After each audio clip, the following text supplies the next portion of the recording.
Hello everyone, welcome back to my channel. ఈరోజు నేను class 8 geography first lesson resources తెలుగులో explain చేయబోతున్నాను. మనకి ఈ చాప్టర్ చిన్న స్టోరీతో స్టార్ట్ అవ్వబోతుంది. మోనా ఇంకా రాజు ఇద్దరు పిల్లలు వాళ్ళ మమ్మీకి హౌస్ని క్లీన్ చేయడంలో హెల్ప్ చేస్తున్నారు. అప్పుడు మోనా అంటుంది, మన చుట్టూరు ఉన్న థింగ్స్ అన్నిటినీ చూడండి, clothes, utensils, food grains, combs and this bottle of honey, books. వీటన్నిటికీ ఒక్కొక్క యూజ్ ఉంది. ఫర్ ఎగ్జాంపుల్ క్లోత్స్ మనము ఇన్సెక్ట్స్ నుంచి, డస్ట్ నుంచి ప్రొటెక్షన్ కోసం వేసుకుంటున్నాం. యుటెన్సిల్స్లో ఫుడ్ కుక్ చేసుకుంటున్నాం. ఫుడ్ గ్రెయిన్స్లో ఏమో తింటున్నాం. కోమ్స్ ఏమో హెయిర్ కోమ్ చేసుకుంటున్నాం. హనీనేమో కూడా యాజ్ అ ఫుడ్ ప్రోడక్ట్గా యూస్ చేస్తాం. సో వీటన్నిటికీ గివెన్ ఎగ్జాంపుల్స్ అన్నిటికీ ఒక్కొక్క యూజ్ ఉందన్నమాట. అట్లాగే అప్పుడు వాళ్ళ మమ్మీ అంటుంది, ఒక్కొక్క వాటికి యూజ్ ఉంది కాబట్టి అవి ఇంపార్టెంట్ అనమాట. దాని తర్వాత వాళ్ళ మమ్మీ అంటుంది, దీస్ ఆర్ రీసోర్సెస్. సో ఇక్కడ ఇచ్చిన ఎగ్జాంపుల్స్లో ఇవన్నీ రీసోర్సెస్ అనమాట.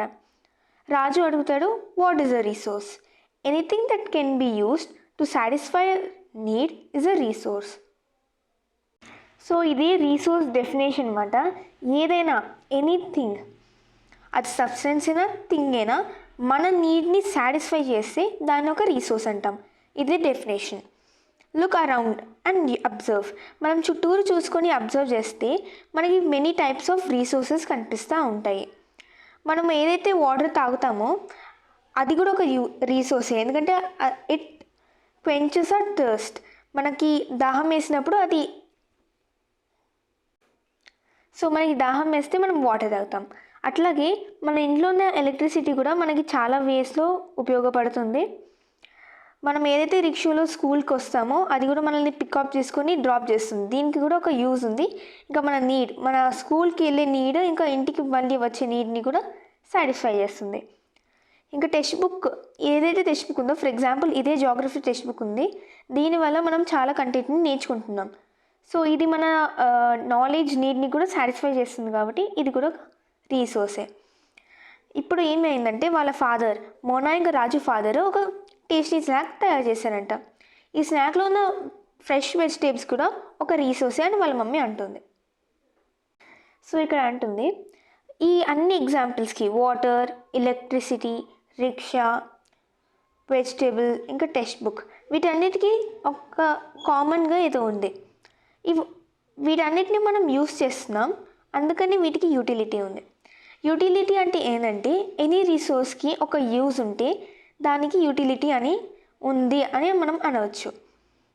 So utility or usability is what makes an object or substance and resource. Any object or substance దానికి ఒక యూజ్ ఉంటేనే అది రీసోర్స్గా మారుతుంది.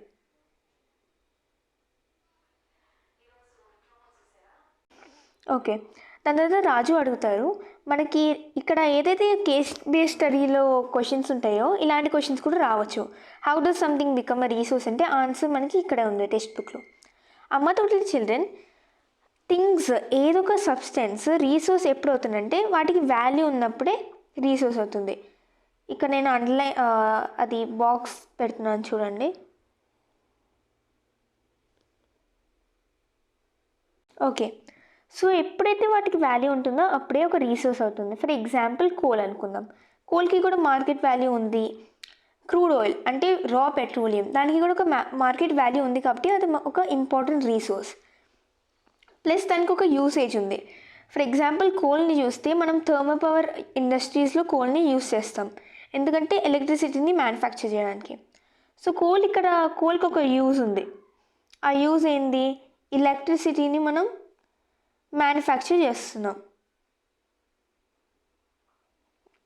దానికి ఇంపార్టెన్స్ ఉందా, వాల్యూ ఉందా? ఎస్, మార్కెట్లో కోల్కి కూడా ఒక పెద్ద వాల్యూ ఉంది, అందుకే కోల్ ఒక రీసోర్స్ అని మనం అనొచ్చు. నెక్స్ట్ ఇక్కడ కంక్లూడ్ చేస్తున్నారు మనం అన్నది, all resources have some value. ప్రతి ఒక్క రీసోర్స్కి ఒక వాల్యూ ఉంటుంది. వాల్యూ అంటే ఏంటంటే వాల్యూ మీన్స్ వర్త్. అంటే ఆ రీసోర్సెస్కి ఈదర్ ఫైనాన్షియల్ గాను లేకపోతే అస్థెటిక్ వాల్యూ కానీ ఉంటుంది. సో ఇక్కడ వాల్యూకి వస్తే మనకి 2 టైప్స్ ఆఫ్ వాల్యూ ఉంటుంది ప్రతి ఒక్క ఆబ్జెక్ట్కి. ఈదర్ ఎకనామిక్ వాల్యూ అంటే మనీ వైజ్ ఒక వాల్యూ ఉంటుంది, ఆర్ ఎస్థెటిక్ వాల్యూ అంటే మన హ్యూమన్ నీడ్స్ని అవి సాటిస్ఫై చేస్తాయి. ఫర్ ఎగ్జాంపుల్ ఒక బ్యూటిఫుల్ ప్లేస్కి వెళ్తారు మీరు, ఒక beautiful landscape or beautiful flowers, వీటికి మోస్ట్లీ ఎకనామికల్ వాల్యూ ఎక్కువగా ఉండదు, కానీ మనకి ఎస్థెటిక్ వాల్యూ అయితే ఉంటుంది. వేరాజ్ మెటల్స్ని చూసుకుంటే మెటల్స్కి డెఫినెట్లీగా మనకి ఎకనామిక్ వాల్యూ ఉంటుంది. సో ఇక్కడ ఈ మొత్తం ఇచ్చిన ఈ పారాగ్రాఫ్స్లో మనకి చెప్పాలనుకున్నారంటే anything that can be use to satisfy and need is the resource definition. ఒక ఆబ్జెక్ట్కి యూటిలిటీ ఇంకా వాల్యూ ఉంటే అదే ఒక రీసోర్స్గా మనం డిఫైన్ చేయొచ్చు ఆ ఆబ్జెక్ట్ని. ఇంకేమన్నారంటే అన్ని రీసోర్సెస్ ఒకేసారి ఎకనామికల్గా వాల్యుబుల్ అవ్వవు. ఫర్ ఎగ్జాంపుల్ మన ఇంట్లో ఉన్న అమ్మమ్మ ఇంకా నాన్నమ్మ వాళ్ళ హోమ్ రెమెడీస్ ఏదైతే ఉన్నాయో, ఇంట్లోనే వాడే రెమెడీస్, వాటికి ఏమి కమర్షియల్ వాల్యూ ఉండకపోవచ్చు, కానీ వాటిని మనం పేటెంట్ చేస్తే, అది నేను ఇక్కడ ఎక్స్ప్లెయిన్ చేస్తాను. ఇంకా sold to a medical firm. For example మీ నాన్నమ్మ దగ్గర ఒక హెయిర్ ఆయిల్ ఫార్ములా ఉంది, దాన్ని మనం ఒక మంచి బ్రాండ్కి పేటెంట్ చేసుకుని దాన్ని సెల్ చేసామనుకో, ఈ వాల్యూ ఏదైతే ఉందో, అదే ఈ రెమెడీ ఏముందో అది కమర్షియలీ కూడా వాల్యుబుల్ అవుతుంది, అంటే ఎకనామికల్గా వాల్యూ అవుతుంది. అసలు పేటెంట్ అంటే ఏంటంటే it means the exclusive right over any idea or invention. For example ఎవరైనా ఏదైనా ఆబ్జెక్ట్ని ఇన్వెంట్ చేసినా, లేకపోతే దాన్ని ఐడియా ఎవరికైనా వచ్చినా దానికి ఈ పేటెంట్ అనేది మనం చేసుకోవచ్చు. ఈ పేటెంట్ ఏంటంటే ఈ ఐడియా మొత్తం మీద ఎక్స్క్లూసివ్ రైట్, సో దట్ వేరే వాళ్ళు వీళ్ళ ఐడియాని కాపీ చేయకుండా ఉంటారని. ఫర్ ఎగ్జాంపుల్ ఏ ఇంకా బి 2 కంపెనీస్ అనుకుందాం. ఏలో సి అనే ఒక వ్యక్తి ఒక వెరీ గుడ్ అగ్రికల్చరల్ పెస్టిసైడ్ని కనుక్కుంటారు. ఇప్పుడు పేటెంట్ చేయకపోతే బి సేమ్ ఫార్ములాని వాడుకొని క్రెడిట్ అంతా బీకి వచ్చేసిద్ది. ఒకవేళ పేటెంట్ ఉంటే బి మీద కాపీరైట్ యాక్ట్గా మార్కొచ్చు. నెక్స్ట్ లెట్స్ డూలో ఏముందో చూద్దాం. List out 5 resources you use in your home and 5 you use in your classroom. హోమ్లో మనకి ఇక్కడే ఇచ్చేసారు. ఫర్ ఎగ్జాంపుల్ వాటర్, మనం ఏదైతే డ్రింక్ చేస్తున్నామో, ఎలక్ట్రిసిటీ, ఇంకేమున్నాయి, ఇంకా స్కూల్లో ఏముంది, స్కూల్లో మనకి black board, duster, chalk, text books, smart board, ఇవన్నీ ఒక 5 రీసోర్సెస్గా ఉండొచ్చు. హోమ్లో మనం ఎనీ 5 ఎగ్జాంపుల్స్ ఇచ్చు. డైనింగ్ టేబుల్, డ్రెస్సింగ్ టేబుల్, ఇంకేమున్నాయి, వెజిటేబుల్స్, ఫ్రూట్స్, ఎక్సెట్రా. నెక్స్ట్ పేజ్లో చూద్దాం. Time and technology are 2 important factors that can change substances into resources. For example, any substance ఇప్పుడు రీసోర్స్ కాకపోవచ్చు, కానీ టైం అంటే ఇన్ ద ఫాలోయింగ్ ఇయర్స్ ఇంకా technology పెరగడం వల్ల కూడా మనకి సబ్స్టెన్సెస్ అనేవి రీసోర్సెస్గా మారుతున్నాయి. ఇది కూడా ఒక ఇంపార్టెంట్ పాయింట్. సో టైం ఇంకా టెక్నాలజీ ఏదైనా ఒక ఆబ్జెక్ట్ని రీసోర్స్గా ఎట్లా మారుస్తున్నాయో చూద్దాం. ఫర్ ఎగ్జాంపుల్ మనకి హైడ్రో ఎలక్ట్రిసిటీ ఉంది. వాటర్ అనేది మన ఎర్త్ మీద ఎప్పటి నుంచో ఉంది, ఎర్లీ హ్యూమన్ టైమ్స్ నుంచి ఉంది. కానీ మనం ఈ మధ్యనే టెక్నాలజీ డెవలప్ అయ్యాక ఇంకా టైం కూడా చాలా రోజుల తర్వాతనే మనం హైడ్రో ఎలక్ట్రిసిటీని కనిపెట్టి ఫ్లోయింగ్ వాటర్తో ఎనర్జీని మనం అప్టైన్ చేసుకుంటున్నాం. ఇప్పుడు హైడ్రో ఎలక్ట్రిసిటీలో ఒక ఇంపార్టెంట్ రీసోర్స్. ఇంకేంటి, each discovery or invention leads to many others. మనం హ్యూమన్స్ ఎవరైతే ఉన్నారో వాళ్ళే ది మోస్ట్ ఇంపార్టెంట్ రీసోర్స్ అనమాట. వాళ్ళకున్న ఐడియాస్, నాలెడ్జ్, వాళ్ళు చేసే ఇన్వెన్షన్స్ ఇంకా డిస్కవరీస్ వల్లనే మనకి చాలా ఇంకా రీసోర్సెస్ కనిపెట్టగలుగుతున్నాం. ఫర్ ఎగ్జాంపుల్ మనం ఎప్పుడైతే ఫైర్ని డిస్కవర్ చేసామో అప్పుడే కుకింగ్ అనే ఒక ప్రాక్టీస్ని కూడా మనము అడాప్ట్ చేసుకున్నాం అనమాట. అట్లాగే వెనైతే మనము వీల్ని ఇన్వెంట్ చేసామో అప్పుడు ఇంకా అడ్వాన్స్డ్ కార్స్, బైక్స్ ఎక్కడి నుంచి వచ్చాయి. మనం ఫస్ట్ వీల్ కనిపెట్టాకనే మనం ఈ మోటార్ సైకిల్స్, వెహికల్స్ అన్నిటిని మనం తయారు చేసాం. ఓకే, ఇక్కడ టెక్నాలజీ మీనింగ్ ఇచ్చారు చూడండి గ్లాసరీలో. Technology, it is the application of the latest knowledge and skill in doing or making things. ఇప్పుడు లేటెస్ట్గా ఏదైతే మనకి నాలెడ్జ్ వచ్చిందో, ఏదైతే మనం ఇన్వెంట్ చేసామో వీటిని ఏదైనా పనిని చేయడం కానీ లేకపోతే దేన్నైనా తయారు చేయడంలో కానీ దీన్ని ఏదైనా స్కిల్ని ఉపయోగించినప్పుడు దాన్ని టెక్నాలజీ అంటారు. నెక్స్ట్ టాపిక్ వచ్చేసి మనకి types of resources. Resources generally 3 టైప్స్గా క్లాసిఫై చేశారు: natural resources, human made resources, human resources. Okay, natural resources అంటే ఏంటో చూద్దాం. Resources that are drawn from nature and used without much modification are called natural resources. ఇది natural resources definition. So ఏదైతే రీసోర్సెస్ని మనం nature నుంచి draw చేసుకుంటున్నామో, అంటే నేచర్లో ఏదైతే మనకి రెడీగా అవైలబుల్ ఉన్న రీసోర్సెస్ని మనము మచ్ మోడిఫికేషన్ అంతగా ఏమి మోడిఫై చేయకుండా వాడుతున్నామో వాటిని న్యాచురల్ రీసోర్సెస్ అంటాం.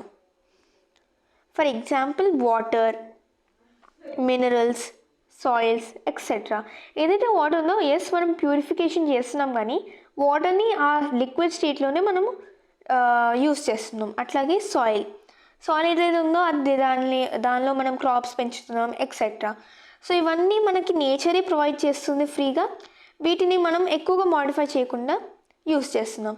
ఇవన్నీ free gifts of the nature మనకి ఇచ్చిన ఫ్రీ గిఫ్ట్స్ అన్నమాట. ఇంకా వీటిని పెద్దగా ఏమీ మోడిఫై చేయకుండా మనం యూస్ చేయొచ్చు. కానీ కొన్నిసార్లు టెక్నాలజీ ఇంకా టూల్స్ యూస్ చేయడం వల్ల ఈ న్యాచురల్ రీసోర్సెస్ని బెస్ట్ పాసిబుల్ వేలో మనం యూజ్ చేయగలుగుతాం. ఫర్ ఎగ్జాంపుల్ ఐరన్ ఓర్ ఉంది. ఐరన్ ఓర్ మనకి దేనిలో యూజ్ అవ్వదు, కానీ టెక్నాలజీ ఇంకా టూల్స్ని యూజ్ చేసి మనం ఐరన్ ఓర్ నుంచి ఐరన్ని అబ్టైన్ చేసుకొని ఇంకా ఈ ఐరన్తో మనం ఏదైనా వేరే ఐటమ్స్ని తయారు చేయొచ్చు. ఓకే, నెక్స్ట్ చూడండి. సో జనరల్గా మనకి న్యాచురల్ రీసోర్సెస్ కూడా సబ్ డివిజన్ ఉంది. వాటిలో రెన్యూవబుల్ ఇంకా నాన్ రెన్యూవబుల్. ఇది కూడా ఒక డెఫినేషన్ ఉంది, మార్క్ చేసుకోండి. Renewable resources are those which get renewed or replenished quickly. So ఈ రెన్యూవబుల్ రీసోర్సెస్ ఏదైతే ఉన్నాయో ఇవి న్యాచురల్ రీసోర్స్లో ఒక పార్ట్ అనమాట. వీటిని రెన్యూడ్ అంటే ఫర్ ఎగ్జాంపుల్ మనకి ఇంత stock, for example 1 kg of water ఉన్నాయి అనుకున్నాం, జస్ట్ ఫర్ ఎగ్జాంపుల్. సో ఈ వాటర్ని మనం టోటల్గా యూస్ చేసేస్తున్నాం. ఈ యూస్ చేశాక కూడా ఇవి మళ్ళీ రెన్యూడ్ అంటే మళ్ళీ తిరిగి వచ్చేస్తాయి, మళ్ళీ రీసైకిల్ అయిపోతాయి, మళ్ళీ స్టాక్లోకి వస్తాయి. సో దీన్ని రెన్యూవబుల్ రీసోర్సెస్ అంటాం. ఇవి వెరీ క్విక్గా అయిపోతాయి. ఎందుకు ఇవి అంత రిప్లెనిష్డ్గా రెన్యూడ్ క్విక్లీ అంటే కొన్ని అన్లిమిటెడ్ అనమాట. మనం ఎంత కేర్లెస్గా యూస్ చేసినా కానీ ఇవి మనకి స్టాక్లోనే ఉంటాయి. For example solar energy, sunlight మనం ఎంతగా ఎక్కువగా యూస్ చేసినా సన్లైట్లో ఏమీ షార్టేజ్ ఏమీ ఉండదు. కానీ కొన్ని రీసోర్సెస్ని మనం కేర్లెస్గా యూస్ చేస్తే, for example water, soil, forest, ఇవి కూడా రెన్యూవబుల్ రీసోర్సెసే. కానీ మనం కేర్లెస్గా ఇంకా ఎక్సెసివ్గా యూస్ చేస్తే ఇవి స్టాక్లో ఉండవు. ఇవి మనకి షార్టేజ్ అయిపోయి, ఫర్ ఎగ్జాంపుల్ వాటర్ చూస్తే మనకి ఈ వరల్డ్లో చాలా పార్ట్స్లో కూడా మనకి వాటర్ డ్రై అయిపోయి ఎన్నో ప్రాబ్లమ్స్ పడుతున్నారు చాలామంది. క్లీన్ డ్రింకింగ్ వాటర్ కూడా అవైలబుల్ లేక ఇది మనమందరం చూస్తున్నాం. అందుకే రెన్యూవబుల్ రీసోర్స్ క్విక్గా రిప్లెనిషింగ్గా రెన్యూడ్ అయినా మన హ్యూమన్ యాక్టివిటీస్ వల్లనే ఇవి షార్టేజ్ అయిపోతున్నాయి. Okay, next non renewable resources. ఇది కూడా డెఫినేషన్ మార్క్ చేసుకోండి. Non renewable resources are those okay, ఇట్లా మార్క్ చేసుకోండి. సో నాన్ రెన్యూవబుల్ రీసోర్సెస్ ఏవైతే ఉన్నాయో అవి లిమిటెడ్ స్టాక్లో ఉంటాయి. మనకి ఎక్కువ అన్లిమిటెడ్ స్టాక్లో ఉండవు.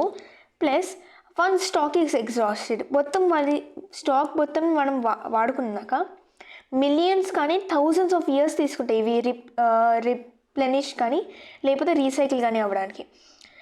ఇప్పుడు మనం ఎందుకు ఇది నాన్ రెన్యూవబుల్ అంటున్నాము, రెన్యూడ్ అవుతున్నాయి కదా అంటే ఈ థౌజండ్స్ ఆఫ్ ఇయర్స్ మన హ్యూమన్ లైఫ్ స్పాన్ కన్నా చాలా పెద్దది. అందుకే వీటిని మనం నాన్ రెన్యూవబుల్ రీసోర్సెస్గా కన్సిడర్ చేస్తున్నాం. ఓకే, నాన్ రెన్యూవబుల్ రీసోర్సెస్కి కొన్ని ఎగ్జాంపుల్స్ ఇచ్చారు చూడండి. కోల్, పెట్రోలియం, ఇంకా న్యాచురల్ గ్యాస్. ఇవి నాన్ రెన్యూవబుల్ రీసోర్సెస్కి కొన్ని ఎగ్జాంపుల్స్ అనమాట. నెక్స్ట్ ఇది వెరీ ఇంపార్టెంట్ టాపిక్ అనమాట, ఎగ్జామ్స్లో కూడా అడుగుతారు. డిస్ట్రిబ్యూషన్ ఆఫ్ న్యాచురల్ రిసోర్సెస్ దేని మీద డిపెండ్ అయ్యి ఉంటుంది అని అడుగుతారు. సో మీరు రాయాల్సింది ఏంటంటే, the distribution of natural resources depends on a number of physical factors. చాలా ఫిజికల్ ఫ్యాక్టర్స్ మీద డిపెండ్ అయి ఉంటాయి. ఫస్ట్ ఆఫ్ ఆల్ టెరెన్, అంటే ఎలాంటి సాయిల్, అది మౌంటైన్ లాగా అది ల్యాండ్ ఫామ్ మౌంటైన్సా లేకపోతే ప్లేన్సా, స్ట్రేట్గా ఉన్నాయా, టెరెన్ అలాగా ఆ ల్యాండ్ ఫామ్ ఏ టైప్లో ఉందో దాన్ని టెరెన్ అంటారు. నెక్స్ట్ క్లైమేట్, అక్కడ క్లైమేట్ చల్లగా ఉందా లేకపోతే వేడిగా ఉందా, ట్రాపికల్ ఆర్ టారిడ్. ఇంకోటి ఏంటి, ఆల్టిట్యూడ్, మన సీ లెవెల్ నుంచి ఎంత హై ఉంది. సో ఆల్టిట్యూడ్ ఎందుకంటే బేసికలీ మనం as we go up the ozone layer thin అయిపోతుంది, ఇంకా లెస్ ఆక్సిజన్ కూడా దొరుకుతుంది. దీనివల్ల కూడా మనకి రీసోర్సెస్, న్యాచురల్ రీసోర్సెస్ ఏదైతే ఉన్నాయో అవి ఫార్మేషన్ అవే ఛాన్సెస్ ఉండవు. అందుకే సిన్స్ ఈ 3 ఫ్యాక్టర్స్ ఏదైతే ఉన్నాయో, టెరెన్, క్లైమేట్, ఇంకా ఆల్టిట్యూడ్, ఇవి చాలా ప్లేసెస్ ఆన్ ఎర్త్లో సేమ్ ఉండవు. ఇవి చాలా అందుకని ఈ రీసోర్సెస్ ఏదైతే ఉన్నాయో ఇవి మొత్తం మన ఎర్త్ మీద చాలా డిఫరెంట్గా డిస్ట్రిబ్యూట్ అయ్యి ఉంటాయి. ఒక ప్లేస్లో ఉన్న రీసోర్సెస్ ఇంకో ప్లేస్లో ఉండకపోవచ్చు, ఎందుకంటే because of terrain, climate and altitude. Next human made resources. ఏదైతే resources, all resources that are made by human beings are called human made resources. ఏదైతే రీసోర్సెస్ని మనం కనిపెడుతున్నామో వాటిని హ్యూమన్ మేడ్ రీసోర్సెస్ అంటారు. For example buildings, bridges, roads, machinery, ఇవన్నీ nature మనకేమి ఇవ్వలేదు, మనం వీటిని న్యాచురల్ రీసోర్సెస్ని యూజ్ చేసుకొని తయారు చేసాం. వీటిని హ్యూమన్ మేడ్ రీసోర్సెస్ అంటారు. సో ఇక్కడ ఏంటంటే మనం న్యాచురల్ రీసోర్సెస్ని యూజ్ చేసి హ్యూమన్ మేడ్ రీసోర్సెస్ని తయారు చేస్తున్నాం అన్నమాట. నెక్స్ట్ టాపిక్ నేను ఇందాక అన్నట్టే human resources. Humans are the most humans are the most important resources. మనకి హ్యూమన్స్కి ఏదైతే నాలెడ్జ్, స్కిల్, ఇంకా ఐడియాస్, ఇన్వెన్షన్స్ వల్లనే మనం మెనీ మోర్ రీసోర్సెస్ని కనిపెట్టబోతున్నాం. ఫర్ ఎగ్జాంపుల్ ఇక్కడ ఇచ్చిన స్టోరీ బోర్డ్లో చూడండి, ఈమె ఒక సైంటిస్ట్. సో అన్ని క్రాప్స్ ఏదైతే ఉన్నాయో అవన్నీ చెడిపోయాయి అన్నమాట, ఎందుకంటే వాటర్ సప్లై లేకుండా. సో తనకున్న నాలెడ్జ్ ఇంకా స్కిల్ని ఉపయోగించి ఒక సొల్యూషన్ని కనిపెడుతుంది. ఇంకా ఫార్మర్స్ వీళ్ళందరూ ఆమెకి థ్యాంక్ యూ చెప్తుంటే, నాకు కాదు మీరు థ్యాంక్ యూ చెప్పాల్సింది, ఈ హ్యూమన్ బీయింగ్స్కి ఉన్న నాలెడ్జ్కి, ఎడ్యుకేషన్కి, ఇంకా స్కిల్, ఈ 3 ఉండడం వల్లనే ఈరోజు మనం ఒక సొల్యూషన్ని కనిపెట్టాం. అందుకే ఈ ఎడ్యుకేషన్, నాలెడ్జ్, స్కిల్ ఏదైతే ఉన్నాయో ప్రతి ఒక్క హ్యూమన్ బీయింగ్కి ఈ స్కిల్స్ ఉంటేనే మనం లైఫ్లో సక్సెస్ఫుల్ అయినట్టు. సో ఫర్ ఎగ్జాంపుల్ మిమ్మల్ని ఎవరైనా అడుగుతారు, ఏదైతే మనము ఏ 2 థింగ్స్ ఉంటే హ్యూమన్స్ వాల్యుబుల్ అవుతారు, ఒక వాల్యుబుల్ రీసోర్సెస్గా మారుతారంటే హెల్త్ ఇంకా ఎడ్యుకేషన్. హెల్త్ ఇంకా ఎడ్యుకేషన్ 2 కనుక ఒక హ్యూమన్ బీయింగ్ ఉంటే వాళ్ళు ఇంపార్టెంట్ ఇంకా వాల్యుబుల్ రీసోర్స్గా మారుతారనమాట. ఇక్కడ హ్యూమన్ రిసోర్స్ డెవలప్మెంట్ అంటే ఏంటంటే పీపుల్కి ఉన్న స్కిల్స్ ఇంకా స్కిల్స్ క్వాలిటీని ఇంప్రూవ్ చేయడమే హ్యూమన్ రిసోర్స్ డెవలప్మెంట్. ఎందుకు మనం ఈ పీపుల్ స్కిల్స్ని ఇంప్రూవ్ చేస్తున్నామంటే మనం వీళ్ళ స్కిల్స్ ఇంప్రూవ్ చేయడం వల్ల వీళ్ళు ఇంకా ఎక్కువ రీసోర్సెస్ కనిపెడతారని మనం వీళ్ళ స్కిల్ని ఇంప్రూవ్ చేస్తున్నాం. దీన్ని హ్యూమన్ రిసోర్స్ డెవలప్మెంట్ అంటారు. సో ఇందాక మనము చదువుకున్న దానిలో మోనా అనే అమ్మాయికి ఒక నైట్ మేర్ ఉంటుంది, ఒక పీడకల వస్తుంది. దానిలో ఏమవుతుందంటే ఎర్త్ మొత్తంలో ఉన్న వాటర్ మొత్తం డ్రై ఆఫ్ అయిపోతుంది. డ్రై అయ్యాక అందరూ అన్ని ట్రీస్ని కట్ ఆఫ్ చేస్తారు. అందుకని ఎవరికి తినడానికి లేక తాగడానికి వాటర్, ఫుడ్ ఏమి ఉండదు. పీపుల్ అన్ని చోట్ల సఫర్ అవుతూ ఉంటారు. దాని తర్వాత మార్నింగ్ లేచాక వాళ్ళ మమ్మీ చెప్తుండే, ఇలా నాకు కల వచ్చింది, ఇది నిజంగానే అవుతుందా అంటే వాళ్ళ మమ్మీ అంటుంది అవును. ఒకవేళ మనం కేర్ఫుల్గా మన రీసోర్సెస్ని వాడుకోకపోతే ఇలాంటి సిచ్యువేషన్స్ డెఫినెట్లీ అవుతాయని. సో అందుకే మనం మన రీసోర్సెస్ ఏవైతే ఉన్నాయో వాటిని చాలా కేర్ఫుల్గా యూస్ చేసుకోవాలి. సో ఇక్కడ మనము రీసోర్సెస్ని కేర్ఫుల్గా యూస్ చేసినామంటే మనకి 2 టర్మ్స్ వస్తాయి. ఫస్ట్ ఏమో resource conservation, next sustainable development. మనం ఏదైతే రీసోర్సెస్ ఉన్నాయో వాటిని కేర్ఫుల్గా వాడి, అంటే ఎక్కువగా వేస్ట్ చేయకుండా ఇట్లా వాడి దాని తర్వాత వాటికి కొంచెం టైం ఇవ్వాలి. వాటికి ఒక బ్రేక్ ఇస్తే అవి రిప్లెనిష్ ఇంకా రెన్యూడ్ అయిపోతాయి. ఇట్లా చేస్తే దాన్ని రీసోర్స్ కన్సర్వేషన్, మనం రీసోర్సెస్ని చేస్తున్నాం.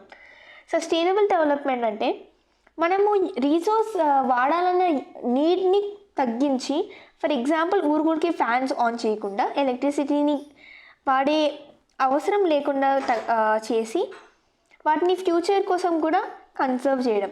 అంటే మన ఫ్యూచర్ జనరేషన్స్కి ఏదైతే ఉన్నాయో వాళ్ళ కోసం కూడా కన్సర్వ్ చేయడమే సస్టైనబుల్ డెవలప్మెంట్. సో ఇక్కడ చాలా ఎగ్జాంపుల్స్ ఇచ్చారు, మీరు ఏమేమి చేయగలుగుతారు. ఇవన్నీ ఇంపార్టెంట్ ఏం కాదు, జస్ట్ కొన్ని ఎగ్జాంపుల్స్ నేర్చుకోండి. Next some principles of sustainable development. ఇది కూడా వెరీ ఇంపార్టెంట్, నేర్చుకుంటే మంచిది. ఇక్కడ ఓన్లీ 6 ప్రిన్సిపల్స్ ఉన్నాయి కాబట్టి అన్నీ నేర్చుకుంటే best. Respect and care for all forms of life. ఏదైతే లివింగ్ థింగ్స్కి, ప్రతి ఒక్క లివింగ్ థింగ్కి మనం వాటికి రెస్పెక్ట్ ఇచ్చి ప్లస్ వాటికి ఒకవేళ అవసరమైతే కేర్ చేయాలి. Next improve the quality of human life quality ఏదైతే ఉందో దాన్ని ఇంప్రూవ్ చేయాలి. హ్యూమన్ లైఫ్ని ఎట్లా ఇంప్రూవ్ చేస్తాం? By education and health. పైన పారాగ్రాఫ్స్లో మనం నేర్చుకుందాం. Conserve the earth's vitality and diversity. ఎర్త్లో ఉన్న మెనీ ఆర్గానిజమ్స్ని, దాని డైవర్సిటీని కూడా మనం కన్సర్వ్ చేయాలి. Minimize the depletion of natural resources. అంటే మనం న్యాచురల్ రిసోర్సెస్ని ఎట్లాగైతే డిప్లీట్ చేస్తున్నామో, అంటే ఎక్కువగా యూస్ చేస్తున్నామో దాన్ని తగ్గించడం. Change personal attitude and practices towards the environment. మనకి పర్సనల్గా ఏదైతే యాటిట్యూడ్ ఉందో, ఎన్వైర్న్మెంటే కదా, నేను ఏం చేసినా ఏముంది, వేరే వాళ్ళు చూసుకుంటారులే అన్న యాటిట్యూడ్ని తగ్గించుకొని మనం చేసే ప్రాక్టీసెస్ని కూడా తగ్గించాలి. మనం ఏమైతే చేస్తున్నామో అది ఎన్వైర్న్మెంట్కి మంచి చేసేదిగా ఉండాలి. Enable communities to care for their own environment. కమ్యూనిటీస్కి ఈ రైట్ ఇవ్వాలి, వాళ్ళ ఎన్వైర్న్మెంట్ని వాళ్ళే చూసుకునే విధంగా. So thank you for watching అంటే మన లెసన్ అయిపోయింది. Please like, share and subscribe. Bye.